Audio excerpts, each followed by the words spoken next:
Welcome to Roxtalks, the podcast that helps network marketers grow their business on social media. I'm Roxanne Wilson, and today we're going to be talking to Michelle Abraham.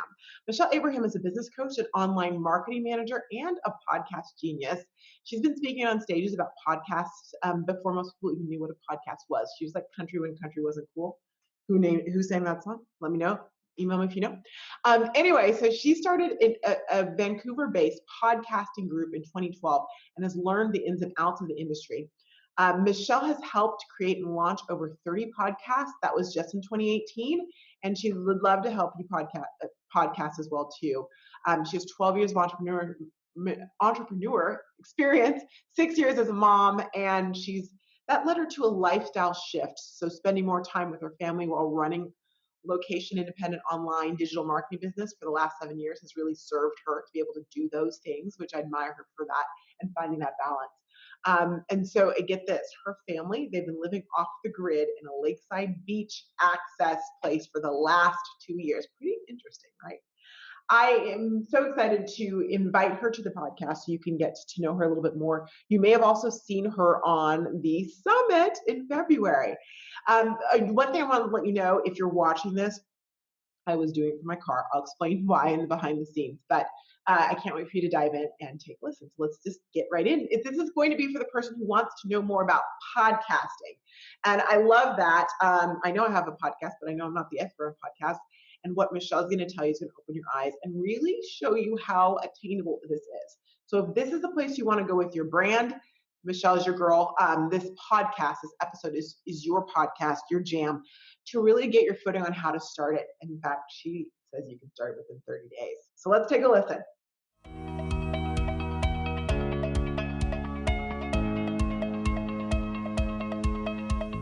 Michelle Abraham, it's so good to have you on the podcast. Thank you for being here. Well, thanks for having me, Roxanne. I'm super excited to be here with you today. Likewise, and it's so interesting because podcasting, I think where podcasting has gone, where it used to be and where it is now, is in such an interesting place that it's something that is really, I think, manageable, believe it or not, for people. Mhm. And that's why I love that we have you, because you know podcasts. You are like a guru to kind of help guide us through should we have a podcast? What would it look like? How do we not just be be part of what everyone else is doing? How do we differentiate ourselves? All those things. So I want to dive into that with you right now. And I guess I'd start by asking you, for a network marketer, for someone who has never done radio, has never done television, maybe done some Facebook Lives and whatnot, why would you say podcasting is the way to go to help build their funnel? Yeah, that's a really good question because, like you said, all the rage is like everyone needs to start a podcast and it's causing a bit of panic amongst everyone, right? And it's interesting because it's true. Like, you should start a podcast, but, maybe podcasting is not, like you said, you don't have experience in broadcasting or, on TV or anything like that. And, I just want people to know that it doesn't matter where you are or what your experience has been. Podcasting right now is so available to you to learn very quickly with minimal technology required that you're probably already doing the things that you like just by talking to your prospects and talking to people on social media, you're probably already doing most of what a podcast is already. So that's the good news. When you say quickly, how quickly do you mean? Yeah, so we have a program that's called Launch Your Podcast in 30 Days. And so we like to kind of have a short time frame to get a podcast up and going. There's really a few components to the podcast. And so our team kind of does it in 3 steps. So we have the creation stage where you're really thinking about who you're talking to, who it is in your audience, who that person looks like, and how you're going to craft your message to position yourself as an expert to those people. And then how are you going to get a return back into your business from that positioning and that topic? And then we do. You just said 30 days. Yeah. Yeah. You really just said 30 days. Yeah, 30 days. So that's what we like to see is kind of like the quick setup to it. I know people like 30 days. In a month, you could have a podcast up and running. I just have to stop and say that again so people can think that through, because a lot of these other things takes actually more time than what you're saying to set up and to get rocking. So what is it about a podcast that you would say is more beneficial than starting a blog or getting going on Pinterest or, any or a YouTube channel? Why a podcast?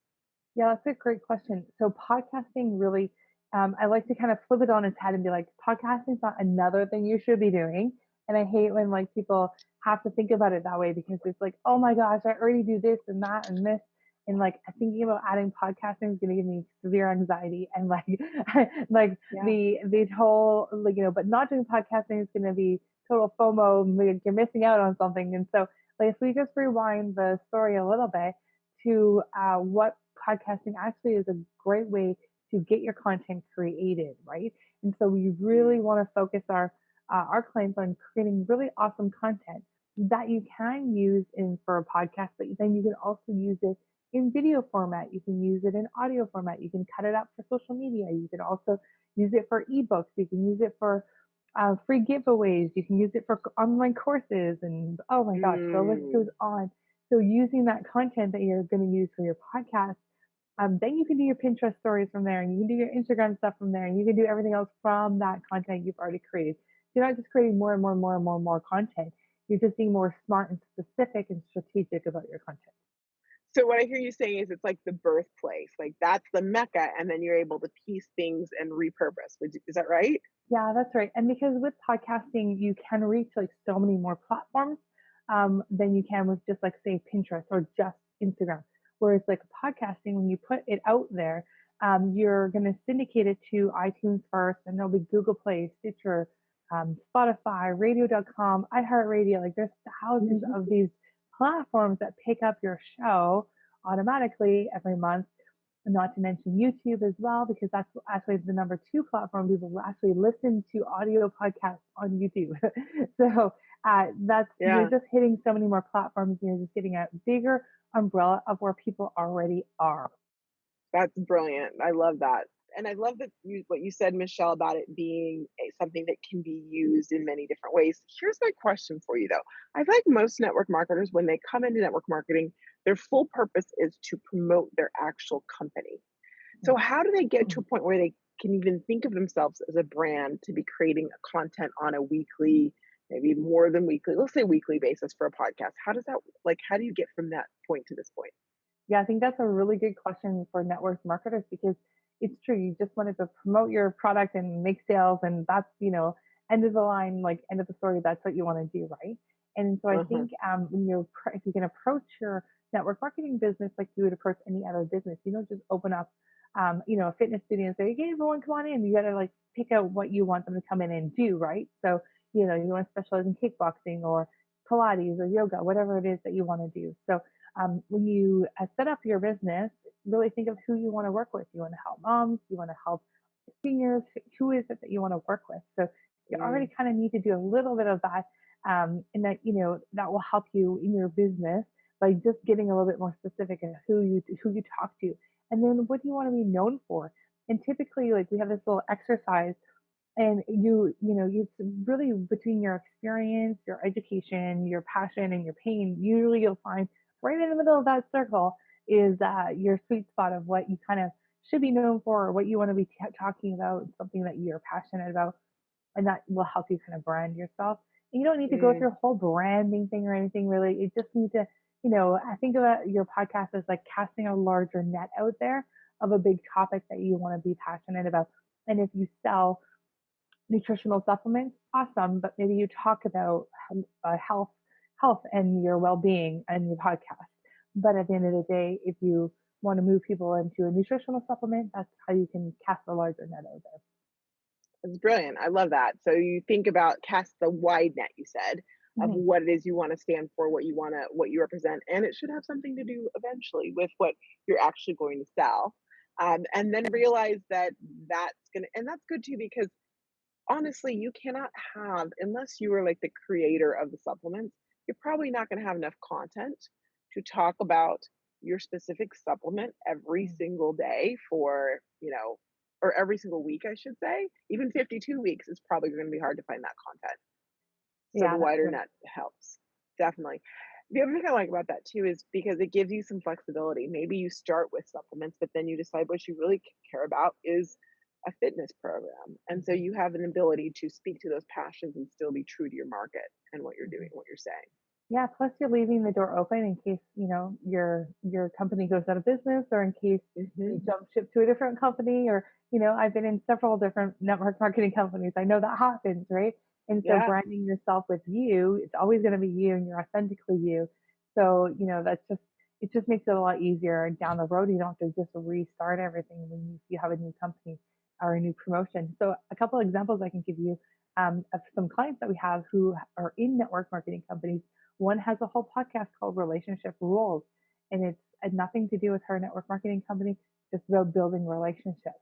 Another girl, Nice. her network marketing company, and she's in one of the oil businesses. And this one is just all about, it's called the Goddess Boss podcast. And so it's just about her bringing out your feminine energy and being a goddess boss.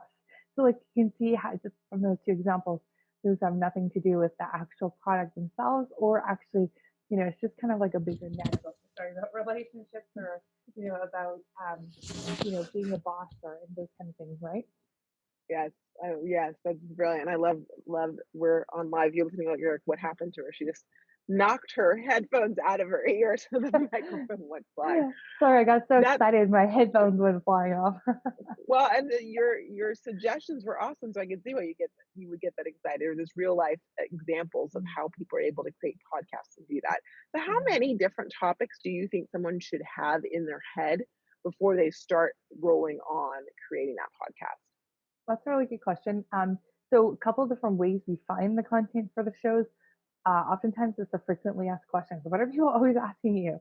What is it, and what is Mm, it like your customer may need to know, your potential customer may need to know before they actually buy from you along the way? Like what are some things about you, about the company, about what you stand for in the bigger picture? What do they need to know before they purchase from you? That's a couple of different things that couple different ways to get content. Another one is we typically see we call something called pod fade. Pod fade ooh, happens what's usually that? after 14 episodes or so, and that means like you get really excited about a topic and then you run out of ideas at 14 episodes, and that just means that we need to back up the train a little bit, peel the onion a little bit back further, find out what exactly is that you want to talk about. And once you find that perfect thing you want to talk about, you can talk about it forever. I'm sure, like Roxanne, your topic you can talk about forever because you just love it so much, and there's so many different angles that you come at it from. Hmm. So I think that's where you know that you found the right topic is that you can talk about it forever. That's so interesting. I've never heard of pod fade, but I've lived pod fade because my podcast has changed iterations several times. And what happens is I get to a point where I'm like, something happened on the scheduling or something went on and I just didn't have a topic that week. And so then that happens to, like, I end up taking a longer pause. The short pause becomes an even longer pause. Mm, But what I love, like in this iteration, being able to help network marketers with their social media is I'm like, I could talk about this forever. Like, I mm, love this. So what mhm. you're saying is right on with how that works. So I like that. And I think it's okay, don't you, that your podcast can change form or you can have more focus as it moves on and you really get a feel for yourself, your target market, and what you're passionate about talking about. Yeah, absolutely. I think it can take formalities. Like some people have, a specific topic they want to do, maybe like a little mini series. They'll do like 4 or 5 episodes on like Hmm. wealth or something within their topic, or maybe they'll do. We have a couple different interviews we do in our show where one is behind the mic, so interview other podcasters, which you're going to be on soon, and then another interview is ask the expert, right? And so this one's talking to an expert that has something to do with, actually, I can bring you on for that one too, because you can talk about social media, right? And how that relates to podcasting, right? And so what are some things that you can Hmm. do? So I bring on those two kind of different guests in our show. And then I also have a show where I also speak on just whatever around revolving around sharing your message and amplifying your voice out there. It's interesting about I want to say this because it's kind of a misconception that happens in the podcasting space. Everyone thinks that you should bring on the experts all the time and your audience wants to hear from all the experts, especially the big name experts and everything. And that's actually not true. your podcast audience actually is here to listen to you. And so, however many guests you can bring on, there is a strategy for bringing guests on it. You need to bring guests on your show to help grow your show because they're going to share their experience on their social media and et cetera, et cetera. Plus, you're adding value to your audience. But at the end of the day, you'll look and see what your most listened to episodes are you. And I think people find that really really quite surprising. It is surprising, and you told me that when we met and we spoke for the summit. What I think was interesting is I went back to look at my numbers. I'm like, "Oh my goodness, she's right." So I have had to, and thank you for that advice, deliberately now make sure that I am putting in more solo episodes. I thought, "Oh, no one wants to hear me Mhm. solo," and then I say, "Oh, wait, actually, they do wanna hear that a little bit Mhm. more." So Yeah. I'm incorporating that. I think that Oh, is a that's really awesome. yeah. Well, yeah, I mean, you're the expert. I trust you. Um, okay, so we have an idea. We're gonna rock with it. We're gonna try this podcasting. And I again, to those who are afraid of starting another thing, remember this is gonna be your Mecca. You start here, and all of your content for all the things you're gonna be creating come from what you're repurposing your podcast. So it actually makes things easier, not harder. But you say 30 days. So I'm just curious, if someone can start a podcast in 30 days, um, once you know you're gonna start it, where do you go from there? What's Yeah, for next? sure. Once you know you're gonna start one, you gotta figure out who you're talking to and what you're gonna Uh-huh. talk about. So once you kind of figure those things out, then it's quite easy. Like we're using a program called Zoom right now. You just literally open a Zoom account. You can open it up, press record on here. And the reason we like Zoom is because it records in video and audio. So if you want to ever use the video for YouTube or video for your website, you can, and then extract the audio from it as well. And when we're doing Mhm. editing on people's shows, we edit the video, so you have edited versions of both. So first of all, the technology. So the technology we're using is Zoom, and we have a laptop and a microphone and a set of headsets and a set of earphones, and really that's it. So once you've got those few things for gear, you press record, you start talking, you kind of figure out like your first episode, kind of like what about the show? Like what's the show all about? How can our listeners find out more about you as the host and what they can expect on the show? You need to come up with a title for your podcast, which is going to be literal, right? You don't want to be cutesy and fun on your podcast. You want people to go to the podcast name and the cover and know what it's going to be about. Mhm. The second thing is you need to have an intro and an outro. And those are two little bits of content you put on either side of your episode to kind of give an introduction. It's usually along music. So then you need to get some music. So you've got the intro, the outro, the cover art, music, and 4 episodes. And that's it. We submit that to iTunes. Gets approved after, anywhere from 3 to 15 days, depends on how busy they are. And from there, then we start submitting that podcast to all the other platforms. And I make it sound super easy and quick and no problem. There's a few more things that go into it, but it's mostly strategy and thinking about how you want to use the podcast for your business. What is it you want people to know? Where do you want them to go? How does it connect to your business? And how does it connect back to you to make a return on your investment in podcasting? No, that's interesting, return on investment. So realistically, when someone starts a podcast, how well, I think there's 2 different types of podcasts in the sense of podcasts where you have advertising and you're making money from advertisers, and then podcasts leading people into something that you are selling, or that you're offering. Is that correct?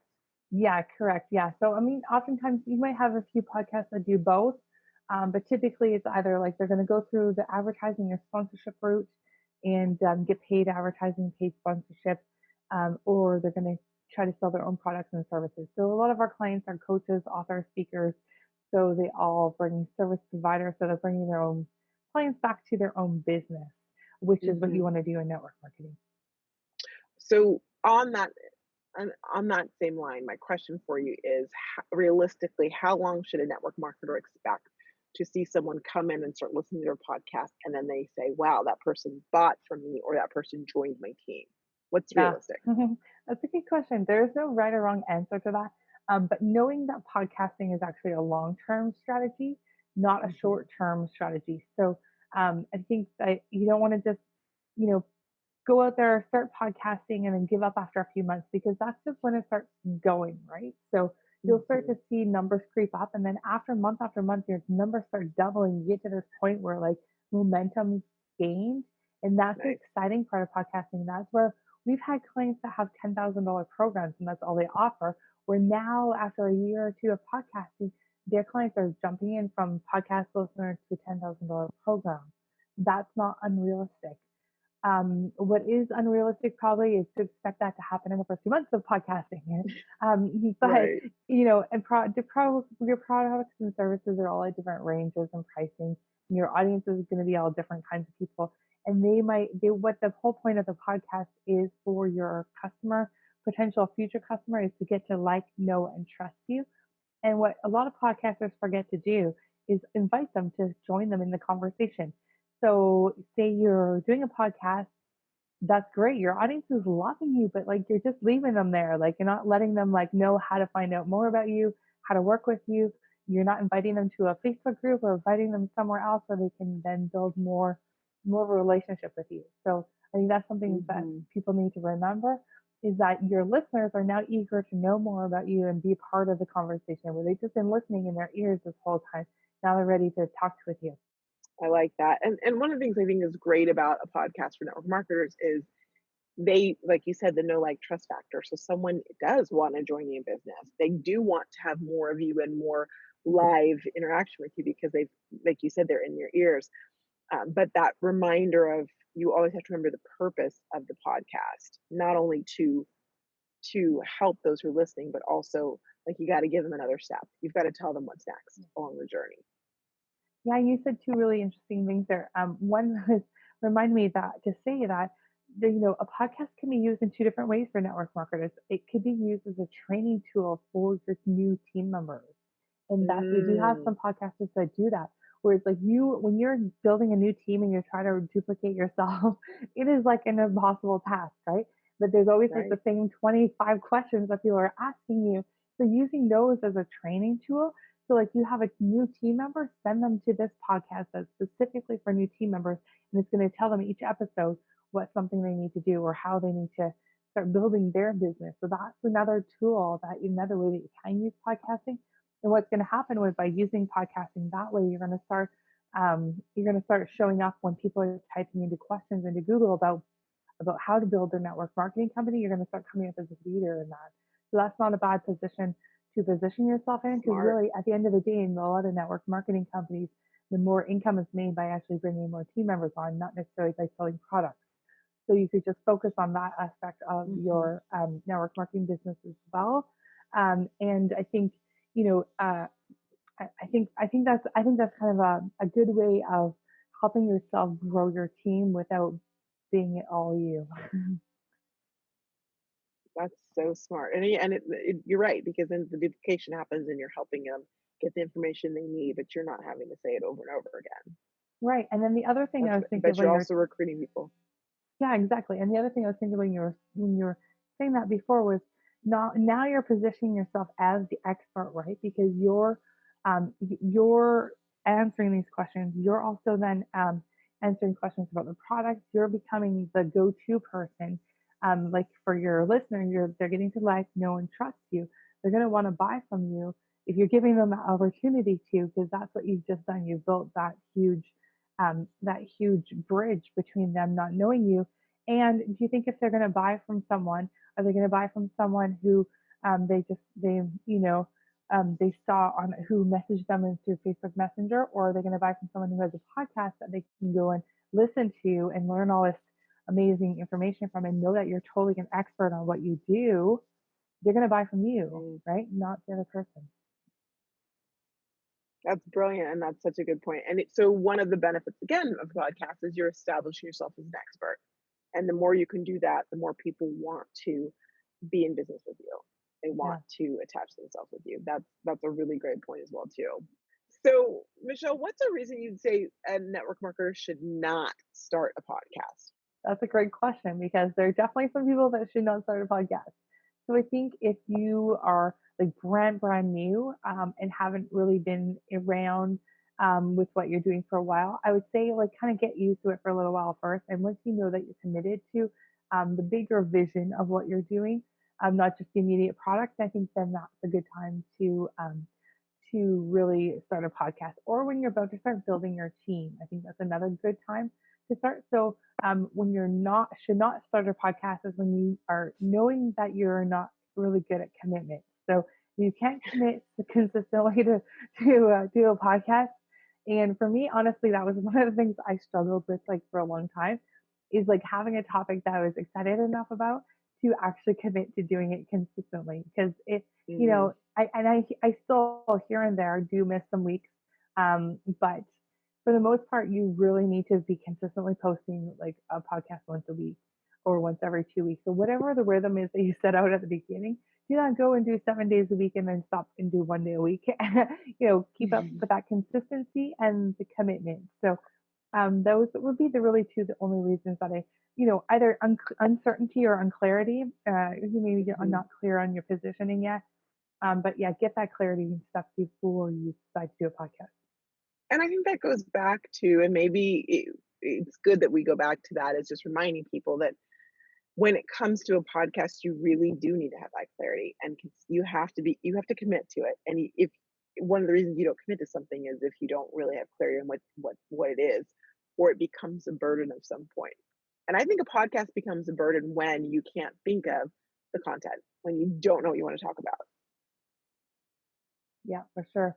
And it goes back to like that learning about yourself, like who is it that you want to serve too? Because if you're not sure on who you want to serve, you're not really sure who to talk to on the podcast. And it doesn't Mhm. really like I think you need to take some time and like investigate within your business and see who your customers already are naturally, who it is that you're attracting. What are your friends and your family? What do they always ask you? Like what are questions they always asking you about, nutritional advice, or is it more so business advice, or is it, what is it that you're always being asked? And I think that's a good place to look. And what Mhm. experiences have you had in the past to kind of give you those answers? Everything in life prepares you for something to do in the future. So rely on what you've learned and those experiences when you're doing this podcast. Yeah. When someone starts, say they start a podcast, they're like, okay, I'm starting, yay, we're going with this. How do they measure it to know if it's something that is working or not working? Mhm.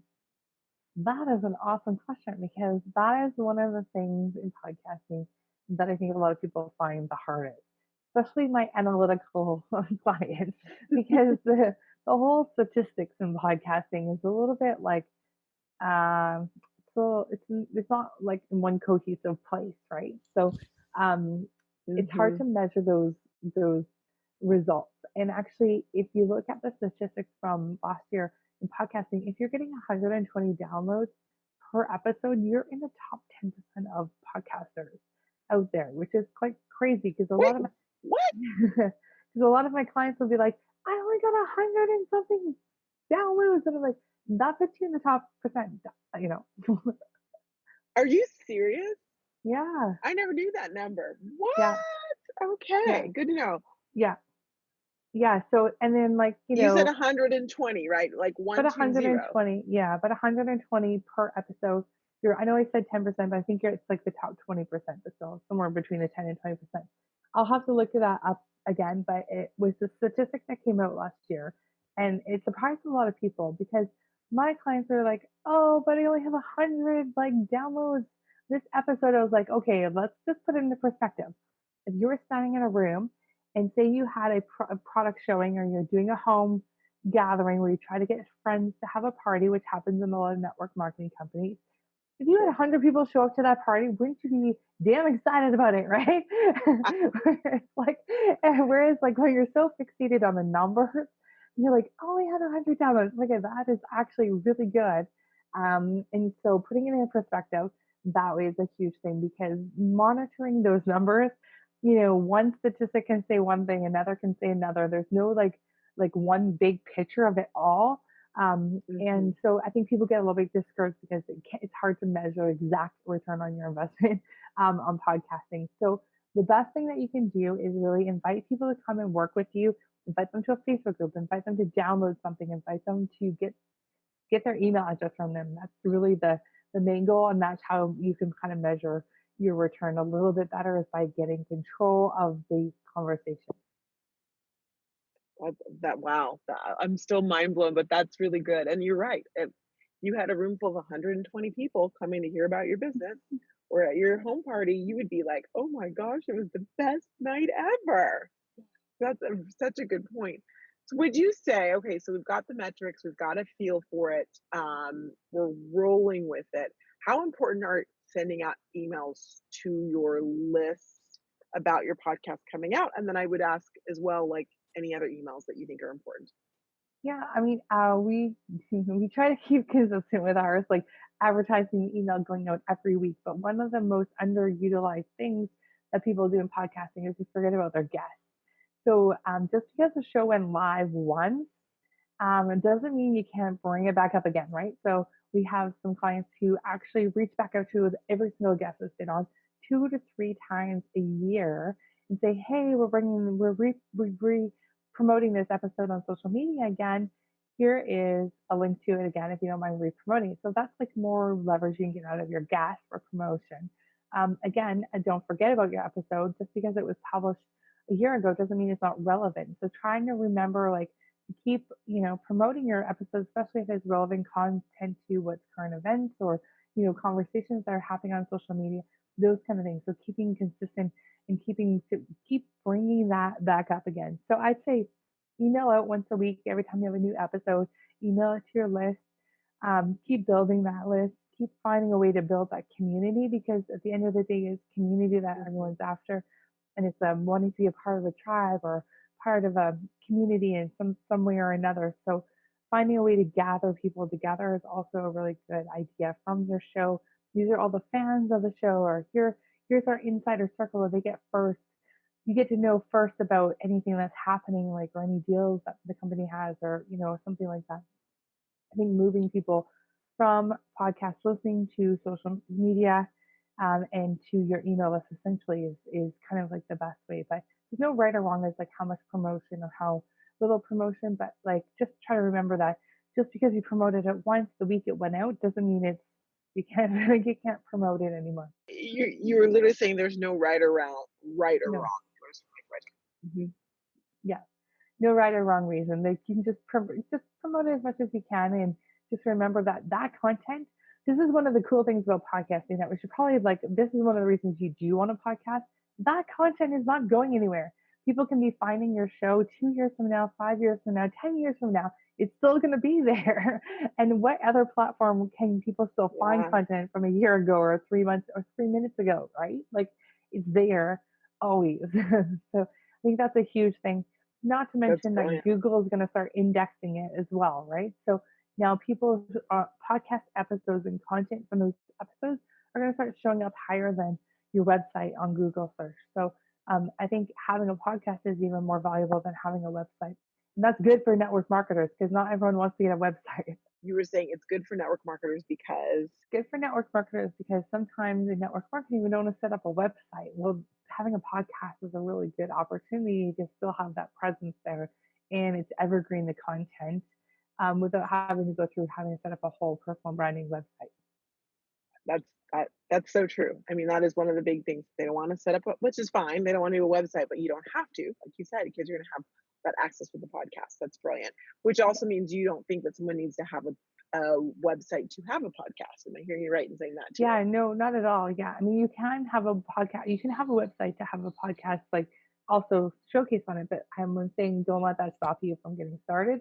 And especially at the beginning, because Google is going to be indexing your podcast episodes higher than your website, anyways, down there eventually.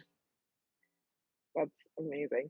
Well, if you're watching this, you know there have been some technical difficulties. So I feel like maybe you're saying I'm gonna have to have you back on another time to go even more in depth in this. But how do we find you, Michelle? And how do we find this amazing 30-day program you have? Yeah, for sure. So our podcast, where we like to send everyone to is it's called mypodcastcoach.com. And on there, you can take a little quiz to find out if you would be a good host or a good guest on a podcast or both. So take a little quiz, find out which one your personality suits the best. And then from there, there's on the other end, you can book a 15-minute consultation with us where we can chat about podcasting or your ideas and it can point you in the right direction. And if it happens to be our 30-day program, that's awesome. We'd love to work with you. And our podcast is called Amplify You. That's the other place you can find us. Our website is under I construction love right that. now, so don't go there. Like I said, just have a podcast instead of a website. There you go. I love that. And I hope that everyone does listen to your podcast because it's wonderful and it's so beneficial. So thank you for all that you do to make sure that people in any business can really amplify their voice through podcasting. You're fantastic. Thanks for having me, Roxanne.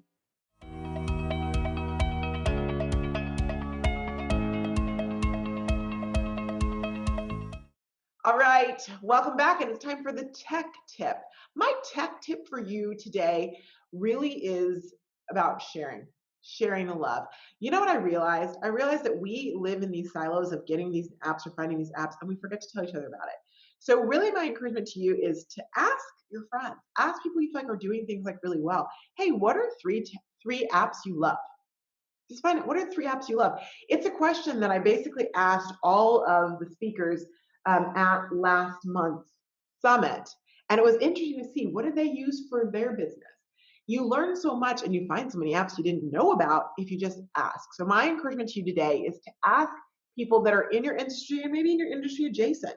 Maybe you're in the skincare network marketing. You might ask someone who's in like supplements. Hey, just curious, what kind of apps do you love for your business if you know them? If not, ask somebody, and then share that. It's like an app share swap. That's my tech tip for today, is to get that app share swap going, because you're going to find some things that you were like, eureka, I needed that.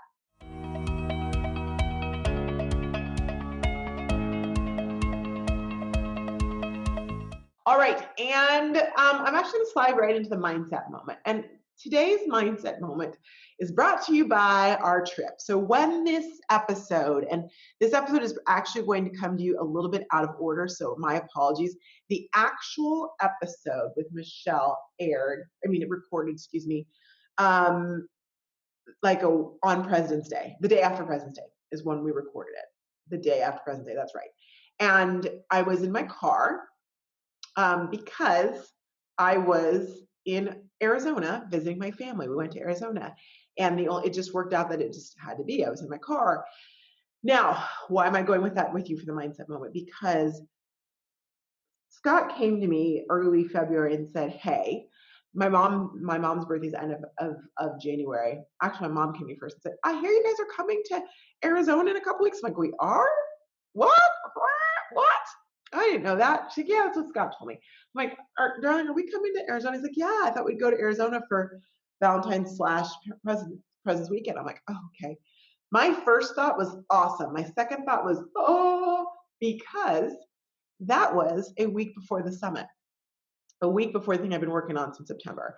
And because I knew I had a couple podcast interviews scheduled for that day and some other things going on. And I'm like, and he's like, "Can you come?" And I was like, because I'm like, "Did you look at the calendar before?" Okay, And then I thought, wait a minute, Roxanne, and so one of the things I write down every day in my gratitude journal is my gratitude for my family and my intention of being close to them always and seeing them often. And I started writing that in my journal literally in the beginning of January. So when Scott comes to me at the end of January and says, "Hey, we're going to go see your family," what should my reaction be? My reaction should be glee, like it's coming to fruition. So I took a moment. I'm like, "Roxanne, really?" And I'm like, "Oh no, we're going on this trip." I had to get myself out of the go, go, go, go, go moment, work, and remember what I stood for, what was important to me, and see this as an opportunity. We get so bogged down in what we focus on, because we focus on gross, that even though I'd been writing that in my journal, I was focusing so much on the summit, I thought, I can't leave. I'm like, yes, you can. And guess what? This is one of the things you wanted to focus on full on. And so we went, had an amazing time. So we did a spa day. We've done that, my sisters and my mom and I, and we invited Scott to come with us. which he loved. He'd never been to a spa before. He loved. I don't mind telling you that because he'd tell you it. But it was funny because he was talking to my stepdad, and my stepdad's like, I heard a rumor you're going to the spa with the ladies. He's like, yeah, I'm so excited. I'm going to get my first facial. I mean, he gets facials at like beard trim places, but that is not the same. You know that. He loved it. We had a great time. We were able to relax and get away. And of course, Baylor came with us. And it was just a reminder to me of that's where I need to be. So if that meant I was doing podcasts in the car because we were headed back, and then I'm doing podcasts in the car. There were some technical difficulties. You work around it and make it happen. And that's why we have online businesses. That's why we have businesses that can travel. And so I'm so thankful for that time. I tell you this story, and this is behind the scenes and mindset together, because I want you to remember what you write down in your gratitude journal, what you say is a priority. And when opportunities have for you to embrace that priority full on, just know the rest will work out. It will all work out. Did I get work done while I was there? I did get work done while I was there. Did I get the summit done? Yeah, we're on day 2 of the summit when I'm recording this portion of the podcast. And the summit's out there. I mean, the ship has sailed, it's going. And I'm not thinking for a second, man, those days that I took being with my family, that took away from, not even for a second. I would not trade those days for anything. So I just want to remind you of that. Whatever your priorities are, give yourself opportunities to take advantage of those priorities and really make them a priority. So it's not just words, but it's your actions. That is all we have for this week. Thank you so much for being you. If you loved it, I'd love for you to share it. If you liked it, I'd love for you to share it. If there's something on here that you learned, you know someone who wants to podcast, let them hear this episode. And I also want to encourage you to do a little screenshot and tag me because I would love to share it online. You guys are amazing, and you're not ahead, you're not behind. You're exactly where you need to be, and I'm thrilled that I get to be here with you. Take care.